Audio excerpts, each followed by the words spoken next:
الحمد لله رب العالمين والصلاة والسلام على سيد المرسلين أما بعد فأعوذ بالله من الشيطان الرجيم بسم الله الرحمن الرحيم الصلاة والسلام عليك يا رسول الله وعلى آلك وأصحابك يا حبيب الله الصلاة والسلام عليك يا نبي الله وعلى آلك وأصحابك يا نور الله. سرکار مدینہ راحت قلب سینہ صلی اللہ تعالی علیہ وآلہ وسلم کا فرمان عالی شان ہے، جس نے میرے ساتھ محبت اور میری طرف شوق کی وجہ سے مجھ پر صبح اور شام تین مرتبہ درود پڑھا، اللہ عز و جل اس کے اس صبح اور شام کے گناہ معاف فرما دے گا. صلو علی الحبیب صلی اللہ تعالی علی محمد صلی اللہ علیہ وسلم. فیضان قرآن کے آج کے اس سلسلے میں ہم سورہ انعام کی آیت نمبر 95 سے قرآن پاک کا درس سنیں گے. اللہ عز و جل ارشاد فرماتا ہے، بسم اللہ الرحمن الرحیم، ان اللہ خالق الحب والنوا یخرج الحی من المیت ومخرج المیت من الحی ذالکم اللہ فانا تؤفکون. بے شک اللہ دانے اور گٹھلی کو چیرنے والا ہے، زندہ کو مردہ سے نکالنے اور مردہ کو زندہ سے نکالنے والا ہے. یہ اللہ ہے تو تم کہاں پھرے جاتے ہو.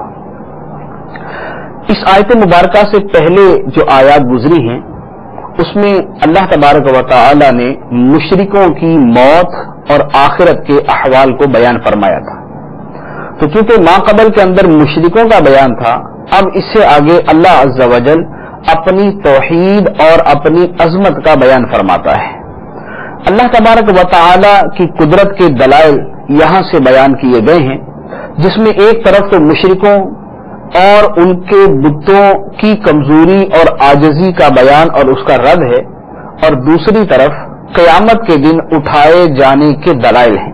کیونکہ مشرکین کا یہ بنیادی عقیدہ تھا، ایک تو وہ بتوں کی پوجا کرتے تھے اور دوسرا مرنے کے بعد اٹھائے جانے کے منکر تھے. تو اللہ تبارک و تعالی نے اپنی قدرت کو بیان فرما کر ایک تو اپنی عظمت، اپنی قدرت اور اپنی توحید کا بیان فرمایا، اور دوسرا لوگوں کے مرنے کے بعد اٹھائے جانے پر دلیل بھی قائم فرمائی.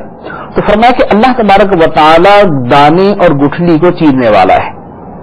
دانا ایک بے جان سی چیز ہے، کوئی حیثیت نہیں، معمولی سی شے ہے، مگر اللہ تبارک و تعالی اسی دانے سے فصلیں پیدا فرما دیتا ہے.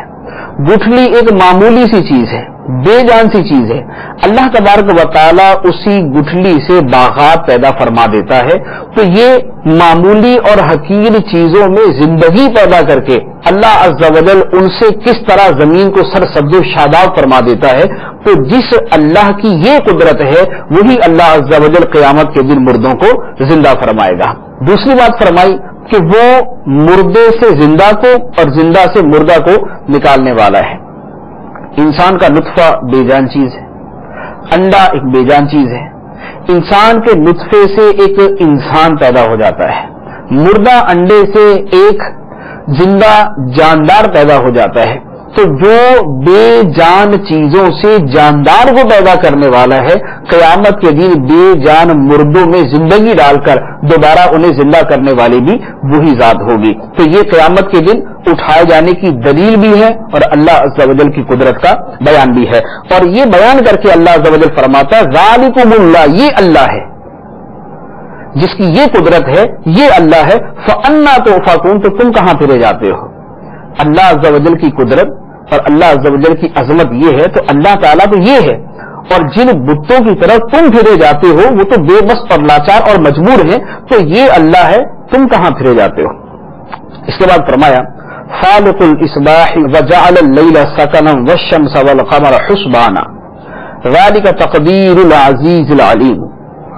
وہ تاریکی کو چاک کر کے صبح نکالنے والا ہے، اور اس نے رات کو آرام کا ذریعہ بنایا، اور اس نے چاند اور سورج کو اوقات کے حساب کا ذریعہ بنایا. یہ زبردست علم والے کا مقرر کیا ہوا اندازہ ہے. یہاں اللہ تبارک و تعالیٰ نے اپنی قدرت کے مزید دلائل بیان فرمائے. ایک شان یہ بیان فرمائی کہ اللہ تعالیٰ تاریکی کو چاک کر کے صبح نکالنے والا ہے. رات تاریک ہوتی ہے، اندھیرا ہوتا ہے، ہر طرف چھایا ہوتا ہے، اس میں ایک باریک روشنی کی لکیر یوں پیدا ہوتی ہے جیسے وہ رات کو چیر رہی ہے. تو رات کو چیر کر اللہ عز و جل وہ افق کی روشنی جو بلند ہوتی ہے اس کے ذریعے صبح پیدا فرماتا ہے. وَجَعَلَ اللَّيْلَ سَكَنًا، اور اللہ تبارک و تعالی نے رات کو سکون کا ذریعہ بنایا کہ رات میں لوگ آرام کرتے ہیں، سکون حاصل کرتے ہیں، استراحت کرتے ہیں اور راحت حاصل کرتے ہیں. وَالشَّمْسَ وَالْقَمَرَ حُسْبَانًا، اور سورج اور چاند کو حساب کا ذریعہ بنایا کہ سورج اور چاند کے ذریعے مختلف حسابات لگائے جاتے ہیں. جیسے سورج کے ذریعے ہمارا ایک شمسی سال ہے، چاند کے ذریعے ہمارا قمری سال ہے.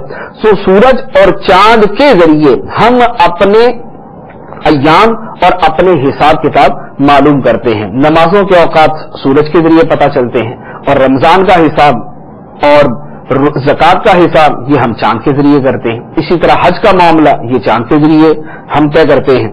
چاند دیکھ کر اسی 9 ذو الحجہ کو حج کیا جاتا ہے. تو یہ سورج اور چاند کا حساب جو ہے یہ ہمارے دین اور دنیا کے معاملات کا حساب کرنے کے لیے اللہ عز و جل نے پیدا فرمایا.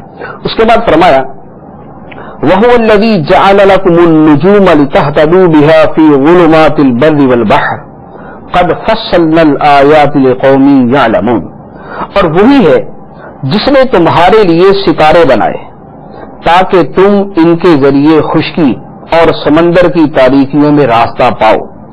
بے شک ہم نے علم والوں کے لیے تفصیل سے نشانیاں بیان کر دی.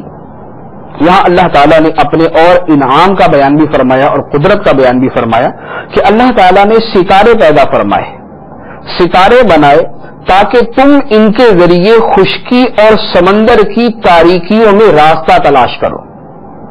تو ایک زمانہ وہ تھا کہ جب انہی کے سہارے راستہ طے کیا جاتا تھا سمندر میں اور خشکی میں، اور آج کے ترقی یافتہ دور میں کہ جب آلات اور اسباب اور سائنسی ایجادات ہو چکی ہیں، اس کے باوجود ستاروں کے ذریعے رہنمائی حاصل کرنے کا طریقہ آج بھی موجود ہے، اور جدید سائنس کے اندر بھی اس طریقے کو استعمال کیا جاتا ہے. تو اللہ تبارک و تعالی نے ستارے پیدا فرمائے تاکہ تم ان کے ذریعے خشکی اور سمندر کی تاریکیوں میں ہدایت پاؤ، راستہ تلاش کرو. اس کے بعد فرمایا وَهُوَ الَّذِي أَنشَأَكُم مِّن نَّفْسٍ وَاحِدَةٍ فَمُسْتَقَرٌّ وَمُسْتَوْدَعٌ قَدْ فَصَّلْنَا الْآيَاتِ لِقَوْمٍ يَفْقَهُونَ، اور وہی ہے جس نے تمہیں ایک جان سے پیدا کیا، پھر کہیں ٹھکانہ ہے اور کہیں امانت رکھے جانے کی جگہ ہے، اور بے شک ہم نے سمجھنے والوں کے لیے نشانیاں تفصیل سے بیان کر دی. ایک جان سے پیدا کیا یعنی آدم علیہ السلام سے پیدا کیا، پھر ایک ٹھکانہ ہے اور ایک امانت رکھی جانے کی جگہ ہے. فَمُسْتَقَرٌّ وَمُسْتَوْدَعٌ، ایک ٹھکانہ اور ایک امانت رکھے جانے کی جگہ. اس سے کیا مراد ہے؟ مفسرین اکرام نے فرمایا کہ ٹھکانے سے مراد یا تو ماں کے رحم میں رکھا جانا اور یا زمین کے اوپر جو انسان رہتے ہیں تو زمین ان کا ٹھکانہ ہے، اور امانت رکھے جانے کی جگہ سے مراد باپ کی پیٹھ اور پشت کے اندر جب انسان ایک خاص حالت میں ہوتا ہے وہ مراد ہے، اور یا مرنے کے بعد زمین کے اندر جب انسان کو رکھ دیا جاتا ہے تو یہ امانت رکھے جانے کی جگہ ہے. اس کے بعد اللہ تعالی نے مزید اپنی قدرت کا بیان فرمایا. ارشاد فرمایا وَهُوَ الَّذِي أَنزَلَ مِنَ السَّمَاءِ مَاءً فَأَخْرَجْنَا بِهِ نَبَاتَ كُلِّ شَيْءٍ فَأَخْرَجْنَا مِنْهُ خَضِرًا نُخْرِجُ مِنْهُ حَبًّا مُتَرَاكِبًا وَمِنَ النَّخْلِ مِنْ طَلْعِهَا قِنْوَانٌ دَانِيَةٌ وَجَنَّاتٍ مِنْ أَعْنَابٍ وَالزَّيْتُونَ وَالرُّمَّانَ مُشْتَبِهًا وَغَيْرَ مُتَشَابِهٍ انظروا إلى ثمره إذا أثمر وينعه إن في ذلكم لآيات لقوم يؤمنون. اور وہی ہے جس نے آسمان سے پانی اتارا، پھر ہم نے اس کے ذریعے ہر اگنے والی چیز نکالی، تو ہم نے اس سے سرسبز کھیتی نکالی جس میں سے ہم ایک دوسرے پر چڑھے ہوئے دانے نکالتے ہیں، اور کھجور کے ابتدائی کچے شگوفوں سے کھجور کے خوشے نکلتے ہیں جو پھلوں کی کثرت سے لٹکے ہوئے ہوتے ہیں، اور انگور کے باغ اور زیتون اور انار نکالتے ہیں جو کسی وصف میں ایک دوسرے سے ملتے ہوتے ہیں اور کسی وصف میں جدا ہوتے ہیں۔ تم درخت کے پھل اور اس کے پکنے کی طرف دیکھو جب وہ پھل دے، بے شک اس میں ایمان والوں کے لیے نشانیاں ہیں۔ یہ اللہ تبارک و تعالیٰ کی قدرت کا بیان اور اس قدرت کے عجائبات کا بیان ہے، جس کا خلاصہ کلام یہ بنتا ہے کہ دیکھو پانی ایک ہے، اور جس زمین سے یہ سارا کچھ اگ رہا ہے وہ زمین بھی ایک ہے۔ اسی ایک پانی اور اسی ایک زمین سے اور اسی ایک سورج کی روشنی سے اور اسی ایک طرح کی ہوا سے اللہ تبارک و تعالیٰ کتنی قسم کی اشیاء کو پیدا فرماتا ہے۔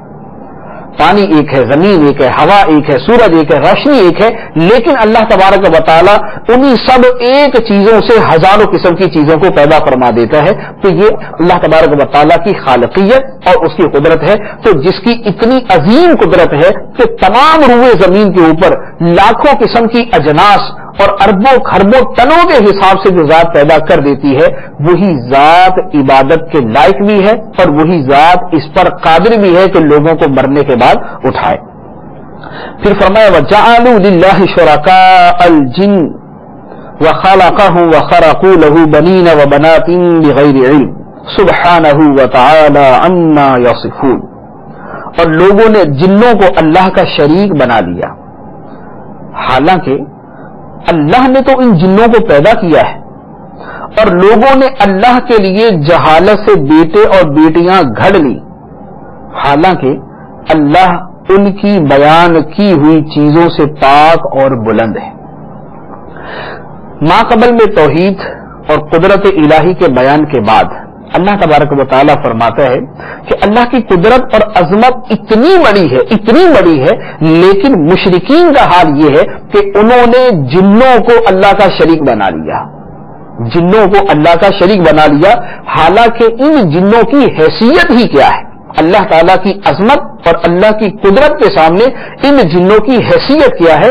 ان کی تو یہ اوقات ہے کہ خود اللہ تبارک و تعالیٰ نے انہیں پیدا کیا، تو یہ تو خدا کی مخلوق ہیں، خدا نے انہیں عدم سے وجود بخشا تو یہ وجود میں آ گئے، اور اگر اللہ تبارک و تعالیٰ ان کو پیدا نہ فرماتا تو ان کا وجود تک نہ ہوتا۔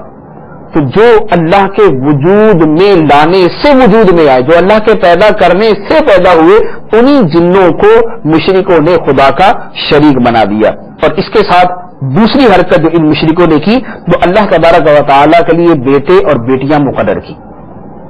کچھ چیزوں کو اللہ تعالیٰ کے بیٹے قرار دے دیا، کچھ چیزوں کو اللہ کی بیٹیاں قرار دے دیا، جیسے مشرکین عرب فرشتوں کو اللہ تعالیٰ کی بیٹیاں کہتے تھے۔ تو اللہ تبارک و تعالیٰ نے فرمایا کہ یہ سب جہالت کی وجہ سے انہوں نے کیا۔ سبحانہ و تعالی عما یصفون، اللہ تبارک و تعالیٰ تو ان کی بیان کی ہوئی چیزوں سے پاک اور بلند ہے، اور اس کی شان تو نہایت بلند ہے۔ مزید اللہ تعالیٰ کی عظمت کو اگلی آیت میں بیان فرمایا بدیع السماوات والارض انا یکون له ولد ولم تکن له صاحبہ وخلق کل شیء وهو بكل شیء علیم، اور وہ بغیر کسی نمونے کے آسمانوں اور زمین کا بنانے والا ہے، اس کے لیے اولاد کیسے ہو سکتی ہے حالانکہ اس کی بیوی ہی نہیں ہے، اور اس نے ہر شے کو پیدا کیا ہے اور وہ ہر شے کو جاننے والا ہے۔ اس آیت مبارکہ میں تین چیزیں بیان فرمائیں۔ ماقبل کے اندر مشرکوں کے جنوں کو خدا کا شریک بنانے کا بیان تھا، اب فرمایا کہ اللہ تبارک و تعالیٰ کی عظمت یہ ہے کہ بغیر کسی سابقہ نمونے کے اس نے آسمان و زمین کو پیدا کیا۔ دنیا کے اندر جب کوئی انسان کوئی شے بناتا ہے تو پہلے اس کے سامنے ایک نمونہ ہوتا ہے، اس نمونے کو سامنے رکھ کر وہ چیز بناتا ہے۔ اللہ تبارک و تعالیٰ نے یہ ساری کائنات پیدا فرمائی تو اس سے پہلے اس کا کوئی نمونہ موجود نہیں تھا، بلکہ یہ خالصتاً اللہ تبارک و تعالیٰ کی قدرت کا اظہار اور اللہ تبارک و تعالیٰ کی شان کا اظہار تھا کہ بغیر کسی نمونے کے اللہ عز و جل نے اس قدر حسین و جمیل آسمان اور زمین پیدا کر دی۔ اب مشرکین تو یہ کہتے ہیں کہ اللہ تعالیٰ کی اولاد ہے، تو فرمایا کہ اس کی اولاد کیسے ہو سکتی ہے؟ اولاد اس کی ہوتی ہے جس کی بیوی ہو، بیوی کے بغیر تو اولاد نہیں ہو سکتی. تو فرمایا کہ اللہ تبارک و تعالیٰ تو بیوی سے پاک ہے، اس کی کوئی بیوی ہی نہیں. جب اس کی بیوی نہیں تو اولاد کیسے ہو سکتی ہے؟ تو یہ مشرکوں کی عجیب جہالت ہے کہ خدا کے لیے اولاد تو قرار دے رہے ہیں، بیوی نہیں مان رہے. تو بیوی نہ ماننے کے باوجود یہ کہنا کہ خدا کی اولاد ہے تو یہ پرلے درجے کی جہالت ہے. اللہ تبارک و تعالیٰ نے ان کی اسی جہالت کا ایک اور ادب فرمایا کہ ہر شے کو تو اللہ نے پیدا کیا، ہر شے کو تو اللہ نے پیدا کیا. تو ساری کائنات اور ہر کائنات کی ہر شے اللہ تعالیٰ کی مخلوق، اور جو مخلوق ہوتی ہے وہ خالق کی اولاد کیسے ہو سکتی ہے؟ مخلوق خالق کی اولاد نہیں ہو سکتی. تو اس تمام کائنات اللہ کی مخلوق ہے، اس لیے اللہ عز و جل کی کوئی اولاد نہیں ہو سکتی بلکہ وہ اللہ تعالیٰ کی مخلوق ہی کہلائے گی. تو مخلوق اور اولاد کے درمیان بدیہی طور پر فرق ہے. اب اللہ تبارک و تعالیٰ ان دلائل کے بعد ارشاد فرماتا ہے ذالکم اللہ ربکم لا الہ الا هو خالق کل شیء فاعبدوہ وہو علی کل شیء وکیل. یہ اللہ تمہارا رب ہے، یہ اللہ تمہارا رب ہے، اس کے سوا کوئی عبادت کے لائق نہیں، ہر شے کو پیدا فرمانے والا ہے. تو تم اس کی عبادت کرو اور وہ ہر چیز پر نگہبان ہے. مزید فرمایا لا تدرکہ الابصار وہو یدرک الابصار وہو اللطیف الخبیر. آنکھیں اس کا احاطہ نہیں کر سکتی اور وہ تمام آنکھوں کا احاطہ کیے ہوئے ہے، اور وہی ہر باریک چیز کو دیکھنے والا بڑا خبردار ہے. آیت مبارکہ کا ترجمہ ایک مرتبہ پھر سماعت فرمائے آنکھیں اس کا احاطہ نہیں کر سکتی اور وہ تمام آنکھوں کا احاطہ کیے ہوئے ہے، اور وہی ہر باریک چیز کو دیکھنے والا بڑا خبردار ہے. یہ آیت مبارکہ قرآن پاک کی مانکات الآراء آیات میں سے ہے جس پر گزشتہ زمانے کے گمراہ فرقوں نے بڑا کلام کیا. بطور خاص معتزلہ نے اس آیت کے اوپر کلام کیا اور اس کو اپنے عقائد کے لیے، چند عقائد کے لیے دلیل بنایا. یہاں پر چند چیزیں جو ہے وہ وضاحت سے عرض کرنے کی حاجت ہے. سب سے پہلے تو یہ یاد رکھیں کہ اللہ تبارک و تعالیٰ نے فرمایا آنکھیں اللہ کا ادراک نہیں کر سکتی. آنکھیں اللہ کا ادراک نہیں کر سکتی. ادراک کا معنی کیا ہے؟ مفسرین کرام فرماتے ہیں کہ دیکھی جانے والی چیز جسے دیکھا جائے، مرئی جسے دیکھا جائے، دیکھی جانے والی چیز کی تمام طرفوں اور حدوں پر واقف ہونا کہ یہ شے یہاں سے شروع ہو کے یہاں ختم ہو رہی ہے، یہ شے یہاں سے شروع ہو کر یہاں ختم ہو رہی ہے، اس احاطے کا نام ادراک ہے. تو احاطہ اور ادراک جو ہے یہ ایک چیز، اور ادراک کی یہ تفسیر حضرت سعید بن مسیب اور حضرت ابن عباس رضی اللہ تعالی عنہما سے منقول ہے، اور جمہور مفسرین ادراک کی تفسیر احاطے ہی سے فرماتے ہیں. تو احاطہ اس چیز کا ہو سکتا ہے جس کی حدیں ہوں اور جہتیں ہوں، جس کی کوئی حد بندی ہو کہ یہاں سے شروع ہوئی یہاں سے ختم ہوئی، اس کی دائیں حد یہاں سے ہے، بائیں حد یہاں سے ہے، اوپر کی حد یہاں سے ہے، نیچے کی حد یہاں سے ہے. تو یوں کسی کا ادراک کرنا یہ ادراک اور احاطہ کہلاتا ہے.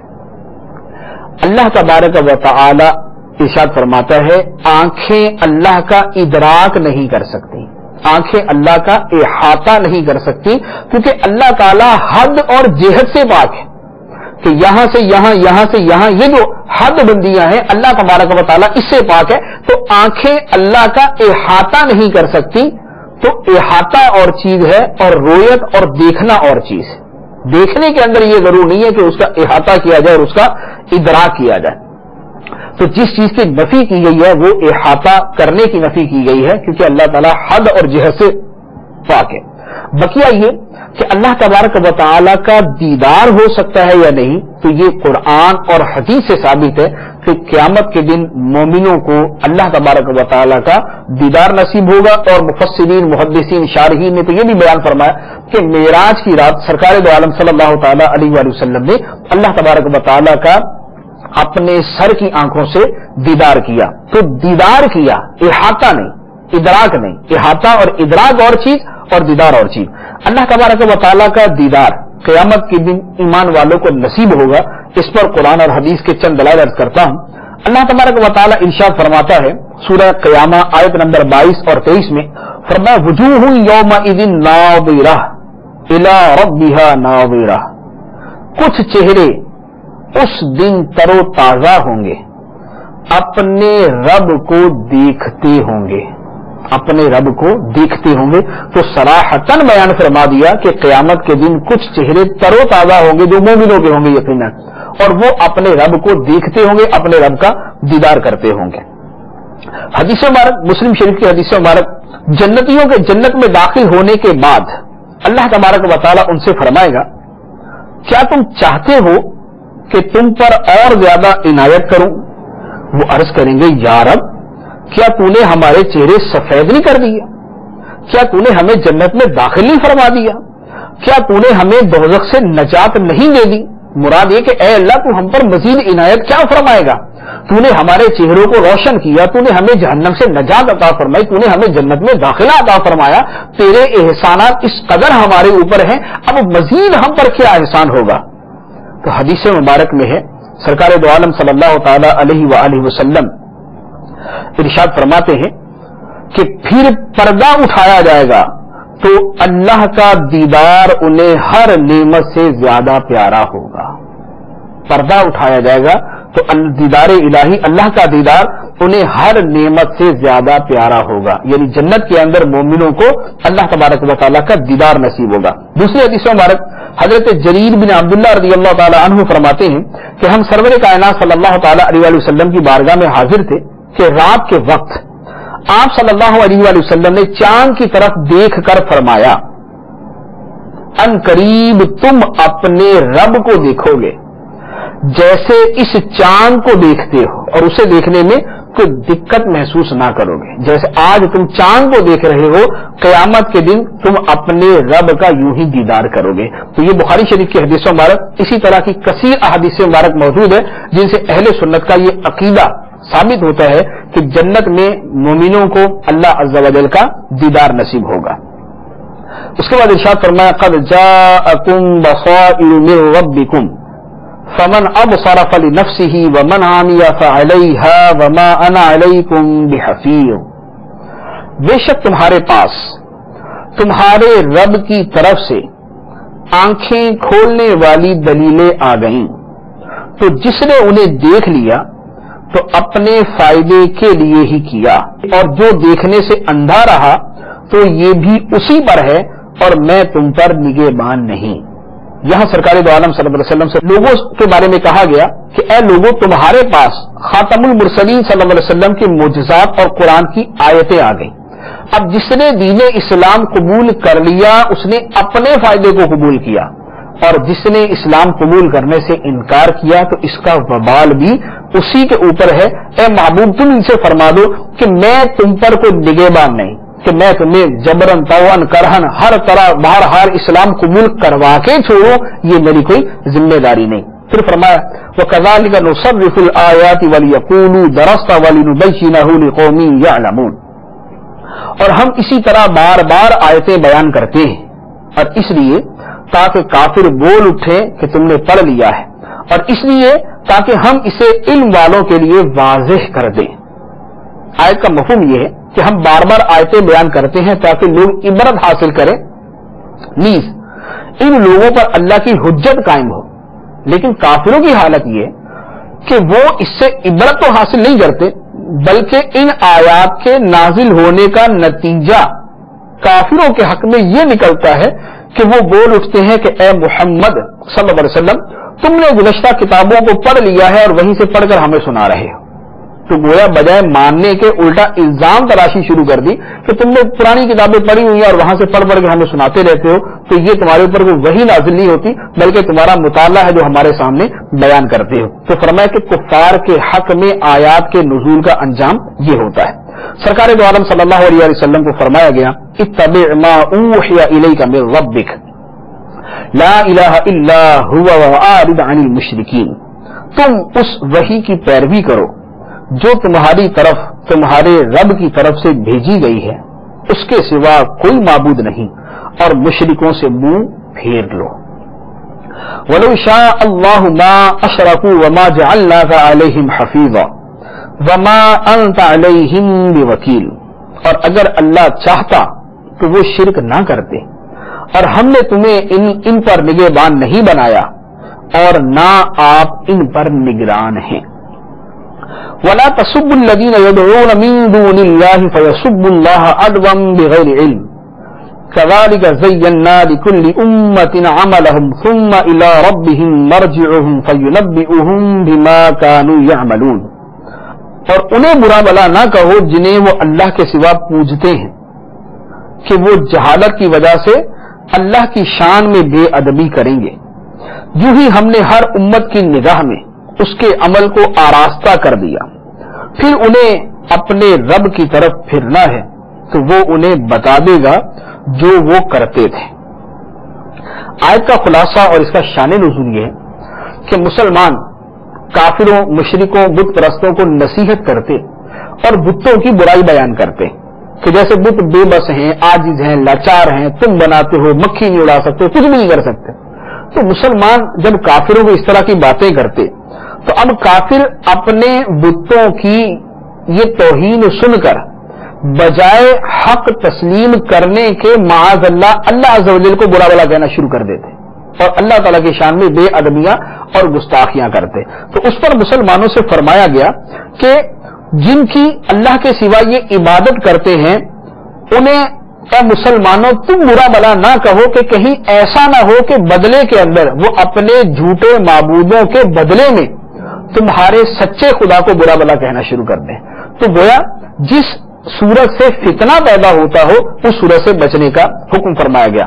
مفسرین کرام فرماتے ہیں کہ یہ آیت مبارکہ نازل جب ہوئی اور یہ حکم تھا تو یہ اس وقت تک تھا جب مسلمانوں کو طاقت اور غلبہ حاصل نہیں ہوا تھا۔ جب مسلمانوں کو طاقت اور غلبہ حاصل ہو گیا تو پھر بہرحال انہیں تبلیغ کرنے، انہیں بتوں کی برائیاں کھل کر بیان کرنے کی اجازت دے دی گئی۔ البتہ حکمت عملی کو پیش نظر رکھنا اور صورت حال کو سامنے رکھ کر اس کے مطابق تبلیغ کرنا یہ قرآن کا حکم ہے اور یہ ابھی بھی موجود ہے۔ ادعو الی سبیل ربک بالحکمۃ والموعظۃ الحسنہ وجادلھم باللتی ہی احسن، کہ اپنے رب کی راہ کی طرف بلاؤ حکمت کے ساتھ اور اچھی نصیحت کے ساتھ، اور ان سے اس انداز میں بحث کرو جو سب سے بہترین طریقہ ہو، اس طریقے سے ان سے بحث کرو جو سب سے بہترین طریقہ ہو۔ اس آیت مبارکہ سے کچھ نکات مفتی احمد یار خان نعیمی رحمۃ اللہ علیہ نے بیان فرمائے ہیں۔ فرماتے ہیں کہ اس آیت سے چند مسئلے معلوم ہوئے ہیں۔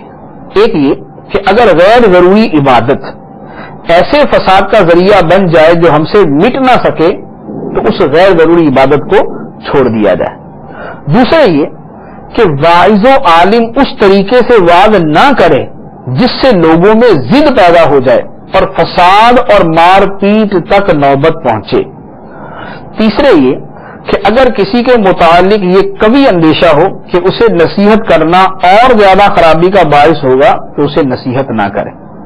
اور چوتھی بات یہ کہ یہ پتا چلا کہ کبھی ضد کی وجہ سے انسان اپنا دین بھی کھو بیٹھتا ہے، کیونکہ کفار مکہ اللہ کو مانتے تھے لیکن سرکار دو عالم صلی اللہ علیہ وسلم کی ضد میں اللہ تعالیٰ کی شان میں بے ادبی کرتے تھے۔ اس کے بعد اللہ عز و جل ارشاد فرماتا ہے وَأَقْسَمُوا بِاللَّهِ جَهْدَ أَيْمَانِهِمْ لَئِن جَاءَتْهُمْ آيَةٌ لَيُؤْمِنُنَّ بِهَا قُلْ إِنَّمَا الْآيَاتُ عِندَ اللَّهِ وَمَا يُشْعِرُكُمْ أَنَّهَا إِذَا جَاءَتْ لَا يُؤْمِنُونَ، اور انہوں نے بڑی تاکید سے اللہ کی قسم کھائی کہ اگر ان کے پاس کوئی نشانی آئی تو ضرور اس پر ایمان لائیں گے۔ تم فرما دو کہ نشانیاں تو اللہ کے پاس ہیں، اور تمہیں کیا خبر کہ جب وہ نشانیاں آئیں گی تو بھی یہ ایمان نہیں لائیں گے۔ یہ وہی بات جو پہلے بھی بیان فرما دی گئی کہ کفار جو ہے وہ قسمیں کھا کے کہتے تھے کہ اگر ہمارے پاس کوئی نشانی آئی تو ضرور ہم ایمان لے آئیں گے، لیکن جب نشانی آتی، جب کوئی نشانی ظاہر کی جاتی، جب وہ کوئی معجزہ دیکھتے تو اس کے بارے میں یہ کہہ دیتے کہ یہ تو جادو ہے، جیسے انہوں نے بہت سارے معجزات کے بارے میں کہا۔ تو سرکار دو عالم صلی اللہ علیہ وآلہ وسلم سے فرمایا گیا کہ آپ ان سے فرما دیں کہ نشانیاں تو اللہ کے پاس، نشانیاں اللہ کے پاس ہیں، اور حقیقت حال یہ ہے کہ اگر وہ نشانیاں ان کے پاس آ بھی جائیں تو یہ ایمان قبول نہیں کریں گے۔ پھر فرمایا وَنُقَلِّبُ أَفْئِدَتَهُمْ وَأَبْصَارَهُمْ كَمَا لَمْ يُؤْمِنُوا بِهِ أَوَّلَ مَرَّةٍ وَنَذَرُهُمْ فِي طُغْيَانِهِمْ يَعْمَهُونَ، اور ہم ان کے دلوں اور ان کی آنکھوں کو پھیر دیں گے جیسا کہ یہ پہلی بار اس پر ایمان نہ لائے تھے، اور انہیں ان کی سرکشی میں بھٹکتے ہوئے چھوڑ دیں گے۔ جیسے یہ پہلے ایمان نہیں لائے، اب بھی ان کے ساتھ یہی ہوگا کہ ان کے دل اور ان کی آنکھیں پھیر دی جائیں گی اور اب بھی یہ ایمان نہیں لائیں گے۔ اس کے بعد فرمایا وَلَوْ أَنَّنَا نَزَّلْنَا إِلَيْهِمُ الْمَلَائِكَةَ وَكَلَّمَهُمُ الْمَوْتَى وَحَشَرْنَا عَلَيْهِمْ كُلَّ شَيْءٍ قُبُلًا مَا كَانُوا لِيُؤْمِنُوا إِلَّا أَن يَشَاءَ اللَّهُ وَلَكِنَّ أَكْثَرَهُمْ يَجْهَلُونَ، اور اگر ہم ان کی طرف فرشتے اتار دیتے اور مردے ان سے باتیں کرتے اور ہم ہر چیز ان کے سامنے جمع کر دیتے جب بھی وہ ایمان لانے والے نہ تھے، مگر یہ کہ خدا چاہتا، لیکن ان میں اکثر لوگ جاہل ہیں۔ یہ اسی ما قبل کے اندر بیان کی ہوئی سورت کی تفصیل بیان کر دی کہ ان کے مطالبات کیا تھے۔ ایک ان کا مطالبہ یہ ہوتا تھا کہ فرشتہ ہماری آنکھوں کے سامنے آسمان سے اترے، دوسرا یہ تھا کہ ہمارے پرانے آباء و اجداد جو ہیں وہ قبروں سے نکلے، زندہ ہوں، ہمارے سامنے کھڑے ہو کر گواہی دے کہ محمد صلی اللہ علیہ وسلم اللہ کے رسول۔ اور تیسرا اسی طرح کا مطالبہ کہ صفا مروہ جو ہے یہ سونے کے بن جائیں، اور مکہ مکرمہ میں جو ہے وہ سبزہ اگے، پھل پھول ہو، یہاں پر کھیتیاں باغات لگ جائیں یہاں پر، تو اس طرح کا جو ہے وہ ہمارے سامنے کچھ چیزیں آئیں تو ہم تسلیم کریں گے۔ تو اللہ تبارک و تعالیٰ نے فرمایا کہ اگر ہم فرشتے اتار دیتے، مردے ان سے باتیں کرتے اور ہر چیز ان کے سامنے جمع کر کے رکھ دیتے جب بھی یہ ایمان لانے والے نہ تھے، پھر بھی یہ اس کو جادو کہہ کر یا کسی اور طرح کے الزام تراشی کر کے ماننے سے انکار کر دیتے، تو فرمایا کہ یہ ایمان تبھی لاتے جب اللہ چاہتا، یعنی مشیت الہی اور ارادہ الہی متعلق ہو جاتا تو پھر یہ ایمان لاتے کہ ارادہ الہی متعلق ہو گیا تو اب اللہ کے ارادے کے بعد وہ شے تو وجود میں آ ہی جاتی ہے، لیکن اللہ تعالیٰ نے انہیں ان کے اختیار پر چھوڑا ہے، اللہ تعالیٰ نے انہیں ان کی مرضی پر چھوڑا ہے کہ اپنے اختیار سے ایمان قبول کریں اور اپنے اختیار سے کفر اختیار کریں۔ اس کے بعد ارشاد فرمایا وَكَذَلِكَ جَعَلْنَا لِكُلِّ نَبِيٍّ عَدُوًّا شَيَاطِينَ الْإِنسِ وَالْجِنِّ يُوحِي بَعْضُهُمْ إِلَى بَعْضٍ زُخْرُفَ الْقَوْلِ غُرُورًا وَلَوْ شَاءَ رَبُّكَ مَا فَعَلُوهُ فَذَرْهُمْ وَمَا يَفْتَرُونَ، اور اسی طرح ہم نے انسانوں اور جنوں میں سے جو شیطان تھے انہیں ہر نبی کا دشمن بنایا تھا، ان میں ایک دوسرے کو دھوکہ دینے کے لیے بناوٹی باتوں کے وسوسے ڈالتا ہے، اور اگر تمہارا رب چاہتا تو وہ ایسا نہ کرتے، تو تم انہیں اور ان کی بناوٹی باتوں کو چھوڑ دو۔ نبی کریم صلی اللہ علیہ وآلہ وسلم کفار مکہ کی مخالفت اور ایذا رسانیوں سے چونکہ بڑے رنجیدہ ہوتے تھے، تکالیف کے مختلف انداز تھے، مختلف طرح سے ایذا پہنچاتے، سرکار دو عالم صلی اللہ علیہ وآلہ وسلم کی تسکین قلب اور تسلی خاطر کے لیے ارشاد فرمایا گیا کہ اے محبوب صلی اللہ علیہ وسلم، جیسے یہ لوگ آپ کو تنگ کرتے ہیں، یہ شیطان ہیں جو آپ کو تنگ کرنے والے، ہر نبی کے لیے انسانوں اور جنوں میں ایسے شیطان موجود تھے جو اس نبی کو تنگ کیا کرتے تھے، تو جیسے پچھلے نبیوں کو ایذا پہنچائے گی اور انہیں تنگ کیا گیا، اسی طرح آپ کو تنگ کیا جا رہا ہے۔ تو اب اس سب کا خلاصہ یہ ہے کہ آپ صبر کو اپنا وطیرہ بنائیں اور حلم و بردباری اختیار فرمائیں، اور مزید فرمایا کہ یہ شیاطین جو ہے یہ ایک دوسرے کو دھوکہ دینے کے لیے ملمہ کاری کی باتیں بتاتے ہیں، یعنی لگی بڑی جو ہے وہ اپنی طرف سے بات کو بنا سوار کر دوسروں کو پیش کرتے ہیں، اور مقصد ایک دوسرے کو دھوکہ دینا، گمراہ کرنا، گمراہ رکھنا اور گمراہی سے نہ نکلنے دینا ہے۔ تو اللہ عز و جل نے مزید فرمایا وَلِتَصْغَىٰ إِلَيْهِ أَفْئِدَةُ الَّذِينَ لَا يُؤْمِنُونَ بِالْآخِرَةِ وَلِيَرْضَوْهُ وَلِيَقْتَرِفُوا مَا هُمْ مُخْتَرِفُونَ، اور تاکہ آخرت پر ایمان نہ لانے والوں کے دل ان بناوٹی باتوں کی طرف مائل ہو جائیں اور تاکہ وہ ان باتوں کو پسند کر لیں اور وہ اسی گناہ کا ارتکاب کریں جس کے یہ خود مرتکب ہیں. یہ ان شیطانوں کے ایک دوسرے کو وسوسے ڈالنے کی صورت بیان کی کہ وہ جو ایک دوسرے کو وسوسے ڈالتے ہیں اس کا مقصد کیا ہے؟ تاکہ جو لوگ آخرت پر ایمان نہیں رکھتے ان کے دل اپنی طرف مائل کریں، یعنی شیطان ان دوسرے لوگوں کے دلوں کو اپنی طرف مائل کرے اور وہ دوسرے لوگ ان شیطانوں کی بات کو پسند کریں اور وہ دوسرے لوگ انہی کفر و شرک اور برائیوں کا ارتکاب کریں جس کا ارتکاب یہ لوگ کر رہے ہیں. آیت مبارکہ گزشتہ آیت میں فرمایا گیا تھا شیاطین الانس والجن، انسانوں اور جنوں کے شیاطین. تو اس سے پتہ چلا کہ جنوں میں بھی شیاطین ہیں اور انسانوں میں بھی شیاطین ہیں. چنانچہ اس کی تفسیر میں علماء کے دو قول ہیں.